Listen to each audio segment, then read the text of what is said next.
Gary Matos works for the state of Maryland prison system. One day you open up your paycheck and see what? A union due fee. I've never signed union papers, never expressed that I wanted to join a union. Matos wants unions to pay back money taken from paychecks of non-union members.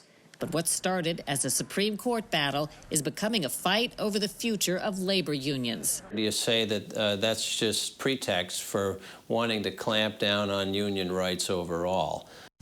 Serious performance failures by the FBI were detailed this week by the Justice Department Inspector General in the investigations of 4 Americans. We found, and as we outline here, are deeply concerned that so many basic and fundamental errors were made by 3 separate hand-picked investigative teams. This week, James Rosen looks at what may change in surveillance laws and spying on American citizens.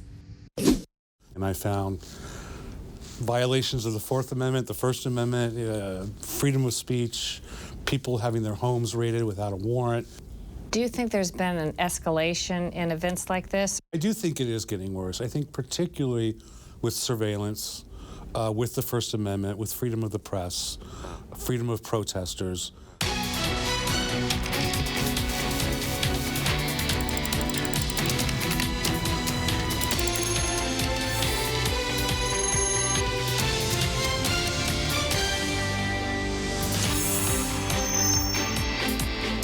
Welcome to Full Measure. I'm Sharyl Attkisson. A Supreme Court decision last year shook up decades of labor law, and the effects are still being argued. The case is Janus versus the American Federation of State, County, and Municipal Employees. The High Court ruled that public employees of state or local governments cannot be forced to join or pay labor unions. Why? It's a free speech violation, forcing workers to support political positions that unions advocate. Well, more than a year later, we wanted to know how the ruling impacted union membership, and we're surprised by what we learned. Our cover story is Forced to Pay. Gary Matos works for the state of Maryland prison system. One day you open up your paycheck and see what? A union due fee. Even though I'm not in the union, I've never been to union meetings, I've never signed union papers, never expressed that I wanted to join a union, and there it was, union due. It was money the state of Maryland was taking without his permission and sending to the local union that he'd never joined, the American Federation of State, County, and Municipal Employees, or AFSCME Council 3. How did you find out? Well, there really wasn't a whole lot being told until after the fact, and then I realized that the state of Maryland had given the AFSCME Council 3 the right to basically tax us, steal from us. I feel like it was stolen from me.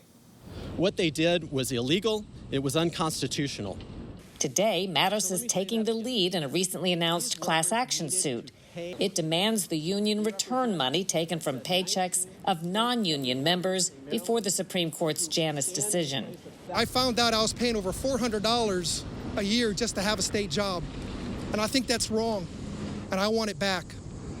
Thank you very much, Gary. And now Brian Kelsey is an attorney with the nonprofit Liberty Justice Center public interest law firm, the group leading the fight for the refunds. We filed a lawsuit in Maryland, and we filed other lawsuits in Pennsylvania and New York and Illinois saying that now that we know that these funds were illegally taken from government workers, it's time for the unions to pay those monies back. You might think that union membership would have dropped drastically after the Supreme Court ruled public employees can't be forced to join or pay.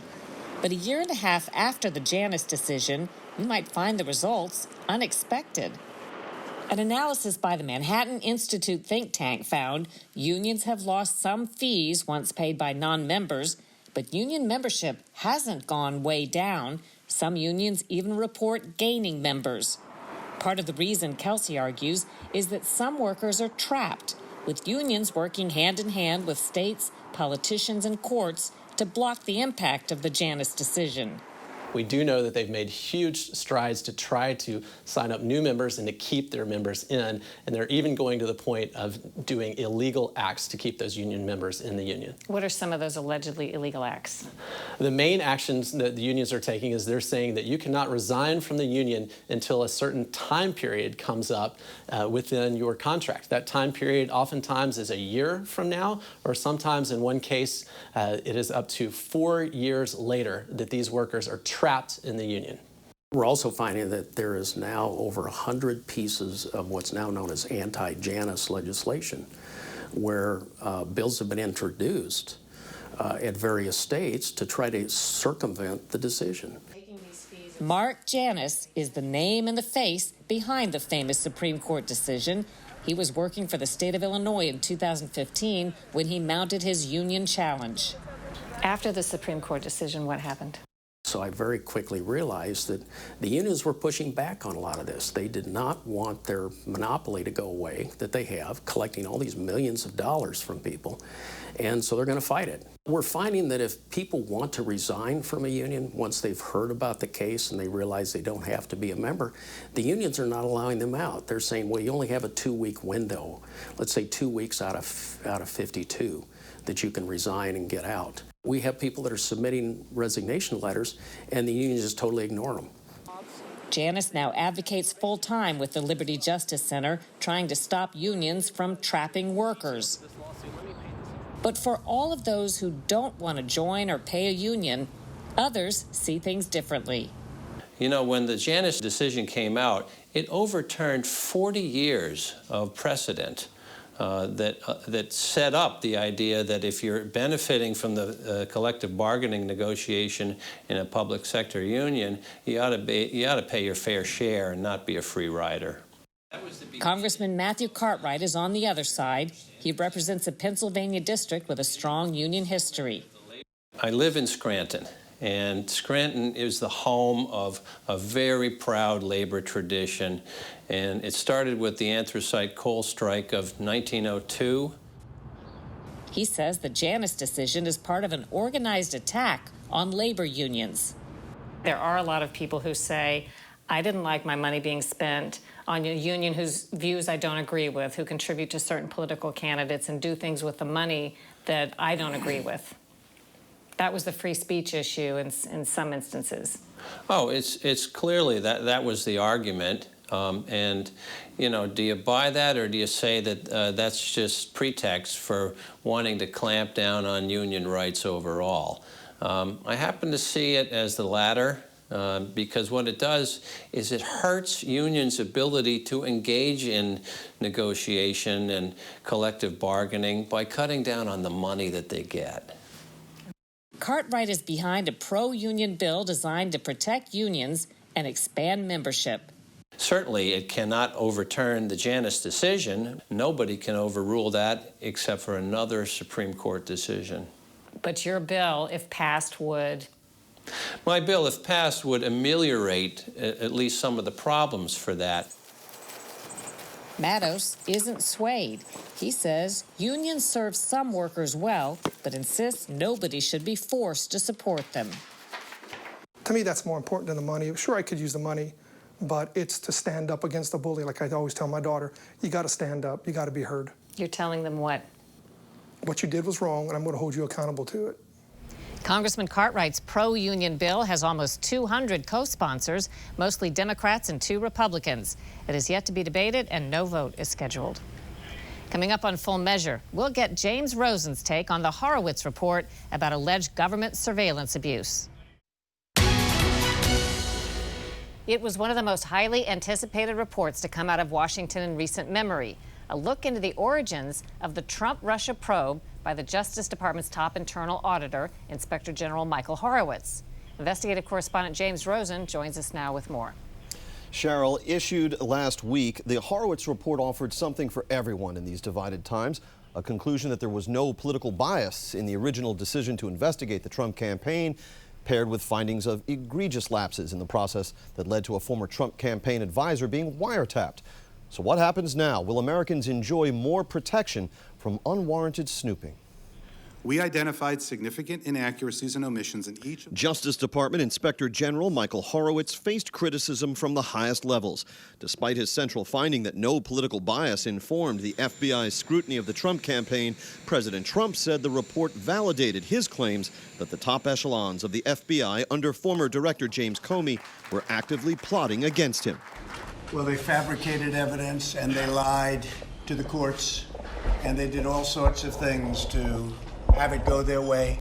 John Durham, the U.S. attorney conducting a criminal investigation into the FBI's Trump-Russia probe, which carried the codename Crossfire Hurricane, said his work will produce starkly different conclusions, namely that the surveillance mounted against the Trump campaign lacked probable cause.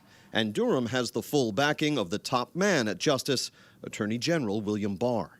As far as I'm aware, this is the first time in history that this has been done to a presidential campaign, the use of these counterintelligence techniques against a presidential campaign.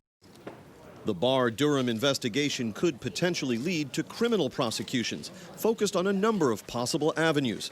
Congressman Devin Nunes is the top Republican on the House Intelligence Committee. The one thing we have to get to the bottom of that Horowitz was not able to get to the bottom of is the spies that were being run against the Trump campaign.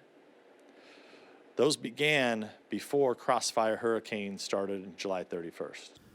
The Horowitz report made numerous recommendations to guard against future lapses in professional conduct like those that plagued the applications for surveillance under the Foreign Intelligence Surveillance Act, or FISA, against former Trump campaign advisor Carter Page. FBI Director Christopher Wray said his bureau has already enacted 40 reforms. We're determined to learn the lessons from this report and make sure the FBI emerges from this even better and stronger. The FBI lapses included failures to identify to the FISA court judges evidence in hand that tended to clear Carter Page of suspicion, and repeated failures to tell them about the past unreliability of and Democratic Party funding for a confidential human source named Christopher Steele. He's the former British spy and FBI informant whose dossier on then-candidate Trump, filled with salacious and unverified allegations, was relied upon by the FBI to justify the wiretapping of Carter Page. Democratic Congressman Emanuel Cleaver argued that despite these lapses, secret surveillance warrants remain essential to law enforcement. FISA is still something that I think we're better having than not having it. We just need to make sure that it becomes a little more difficult to make errors. Horowitz recommended that FISA forms be amended to ensure information is identified that tends to disprove, does not support, or is inconsistent with a finding or an allegation that the target is a foreign power or an agent of a foreign power. The Inspector General also urged that FBI agents working sensitive cases be compelled to provide information that bears on the reliability of every confidential human source whose information is relied upon in the FISA application.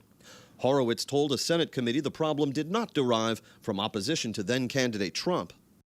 We did not find documentary or testimonial evidence that indicated political bias or improper motivation. But the Inspector General did express profound misgivings about the conduct of FBI personnel at various levels. We found, and as we outline here, are deeply concerned that so many basic and fundamental errors were made by 3 separate hand-picked investigative teams on one of the most sensitive FBI investigations. Kel McClanahan is one of the leading attorneys in Washington who handles national security litigation. Should we expect any congressional action as a result of the flaws and the violations that we saw exhibited in Horowitz's findings? I don't think so, because Congress has never really gotten involved to the level of granularity about who has to report what to what internal agency, employee, or bureaucrat. If it's going to be corrected, that's going to have to come from within the intelligence community itself? As a rule, yes. Congress can definitely play a role. The president could even play a role, although this is also a level of granularity that you don't generally see from White House involvement. So your reporting, James, indicates that the Barr-Durham criminal probe has now branched out beyond the FBI and the Trump-Russia probe. Is that right? That's right. We have confirmed that Mr. Durham is looking into the Intelligence Community Assessment, or ICA, that was issued in early 2017, just before Donald Trump was sworn in as president, and which concluded that Russia's election interference in 2016 was explicitly designed to help the Trump campaign. Mr. Durham is looking at the staffing of that assessment and how it treated the underlying evidence. All right. Thanks so much. Coming up on Full Measure, when they come for you. A disturbing big-picture look at government abuse of our liberties and rights. If you think you're hearing more accounts than ever about improper government intrusion into our lives, you're a lot like author and journalist David Kirby. He researched that for a new book, When They Come for You, how police and government are trampling our liberties and how to take them back. When you say when they come for you, who is the they? The they can be anything from a local social services agent in your community to the President of the United States. This goes on at the state, federal, and local level. It goes on in red states and blue states, rich states and poor states. And I found violations of the Fourth Amendment, the First Amendment, freedom of speech, people having their homes raided without a warrant, people having their cars taken away from them because they were suspected of a crime even though they didn't commit a crime, people in debtor's prison because they can't pay their court fees and fines, and of course, Child Protective Services that come in the middle of the night and just yank your kid away. Do you think there's been an escalation in events like this, or are we just able to find them and notice them more? It's a very good question. There's not a lot of hard data, unfortunately, but I do think it is getting worse. I think particularly with surveillance, with the First Amendment, with freedom of the press, freedom of protesters. I think it kind of started after 9/11, the Patriot Act. It got worse under Obama, as you well know, with surveillance of the media. And now I think it's getting even worse, particularly cracking down on protesters, spying on protesters, and doing things like threatening to sue media outlets for libel or wanting to change the libel laws. Many Americans say, I obey the law. If the government wants to surveil me, look at my computer, I don't really care. Is there a counterpoint to that? That's the Fourth Amendment. It's the most threatened amendment in our country, I think, after the First Amendment, which is a close second. But we need to protect those protections for everybody. And once you just acquiesce and say, well, it's okay if they're listening in my phone call, then the door starts opening wider and wider. Is it fair to say you consider yourself a liberal or a liberal Democrat? I'm a lefty, yes, left to center. Do you notice any division? Is one party or the other better or worse at any of this? They're both bad, to be honest. I can pick apart, and my book does, and I'm equally critical of the Obama administration as Trump administration. A lot of my stories take place in blue states. But what do you attribute that to, if there isn't even an ideological divide into where this happens? Well, I think when you talk about ideology, I think people on the far left and on the far right are actually a lot more united over these issues than they realize. People on the left don't like government intrusion any more than anybody else does. It is more of a libertarian point of view. I call myself a lefty libertarian, which sounds oxymoronic, but I figured it out. I would say people like Rand Paul is certainly bringing these things up once in a while. He has sponsored some bills in Congress that go absolutely nowhere. And he does get Democratic co-sponsors. There are people, progressives, who are interested in reforming these issues and reining in the government. But like I said, it goes nowhere. What would you say is the takeaway message you would like people to walk away from reading your book with? Know your Bill of Rights, read them, study them, know what protections you are offered under them in case you ever need to use them. And if you are concerned about these things, it's up to us. These are our personal freedoms, and they are under attack. A new report from Pew Research Center says a majority of Americans, 64%, are concerned about how much data is collected about them by the government online. Ahead on Full Measure, an amazing look at days gone by preserved in the daily news. Plans for an incredible archive next. Next week on Full Measure, we uncover a shocking problem on our southern border. Drug smugglers recruiting high school teenagers in the U.S. and Mexico in startling numbers. That's because if they're caught, the feds usually just let them go. And they're using the same juveniles over and over again, you would see them? And the problem that Border Patrol had is that they were getting 3- and 4-time offenders who were never having any consequences imposed upon them. Sometimes the children end up brutalized by the cartels. Wait until you hear how one border town stopped the rash of juvenile drug smuggling by taking a hard-line approach. Next week on Full Measure. Finally today, a century's worth of daily news is stockpiled in a crowded loft in New Orleans. And now Lisa Fletcher reports the owner's trying to figure out what's next for his unusual collection. There's something amazing hiding among the tubes and trash bags in this nameless New Orleans building. Just how amazing isn't even entirely clear to its owner, Joseph Makos. These bags, these are all full of newspapers? Yeah, this is, you know, we're in the process of breaking it down. It's actually only been in here for a few months, so. Would you say thousands? Thousands. I think when I did the math, if there was, 3,000 boxes and 12 tubes in each box, that's 36,000 tubes. Each containing pristine pages. 1905. Spanning 1880 to 1929. From the paper of record in the Big Easy, the Times-Picayune. I recovered it and got it off of a Craigslist ad, strangely enough. Look at that. The son of an antique dealer, Makos says he knew this was something he had to have. I enjoy espousing the oddness of even owning this.